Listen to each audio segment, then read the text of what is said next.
sinfdoshimni xotini menga keldi deydi.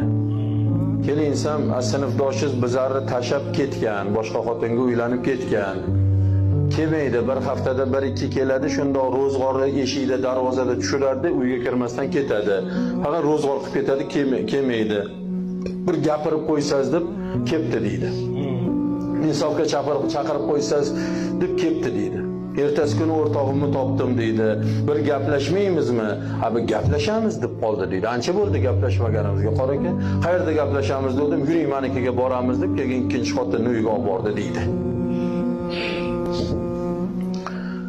Shunda qo'lga kirsak, bir o'ralgan ayol, "Keling begim, assalomu alaykum" deb darrov o'tirib, erini botinka bog'ichlarini yechib, paypoqlarni yechib, shimlarni qayirib, "Keling, ma yerga o'tiring" deb chilopchim bilan obdastdan olib kelib, erini oldim, oyoqlarini yuvdi deydi, keyin qo'liga suv o'zi qilyapti deydi.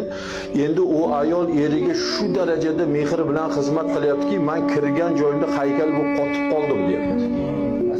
Qotib qoldim uni xizmatiga. "Men yo'qman, u ayol uchun men yo'qman" deyapti. E'tibor ham qilgani yo'q, qilyapti. Shu erining xizmatini qilyapti. Hamma xizmatlarni qilgandan keyin dasturxonni ustini ochib, "Keling mehmon" deb kirib ketdi deydi.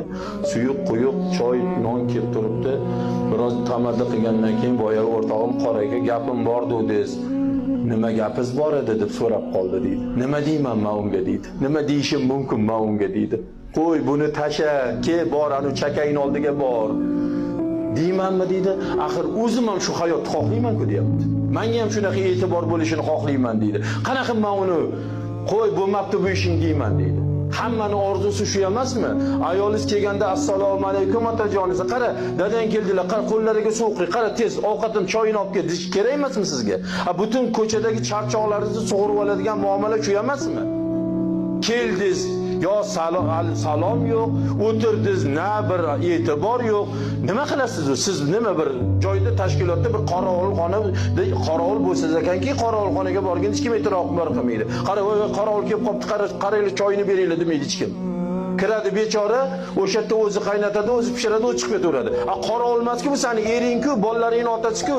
Sen o'zing qilmasan, bolalaringga qildir. Qara, "Ey kelin qarang, dadangizga qarang, qarang qizg'im." Qiyinmi shu? Bunaqa mehr bo'lmagandan keyin nima qiladi? Choyxonada yonboshlab osh urib kelaveradi har kuni. Lazer go'richiga haligi cho'ng'orami? O'shanda qiladi. O'zgan go'rich. Qiyin emas-ku shu narsani. Eri rozi qilib qo'ysa, ertaga jannatga 8 ta eshikdan kiradi-ku bu. Eri rozi qilib qo'ysa, Xudo rozi bo'lib qoladi-ku shu ayoldan. Shuni ham qila olmaydimi? Axir ko'z ochib ko'rgan ering, sen beganaga qilayotganing yo'q-ku, ko'chadagi bir mardikorga qil. Ering seni paytida boqqan, paytida yedirgan, ichirgan, kiydirgan, shu yana hali aytib qo'yadi, eng qo'pol gapni gapiradi. Shunaqa noshukr qonim qaynab ketadi-da, "Men bunga ko'rib nima ko'rdim" deyapti-da.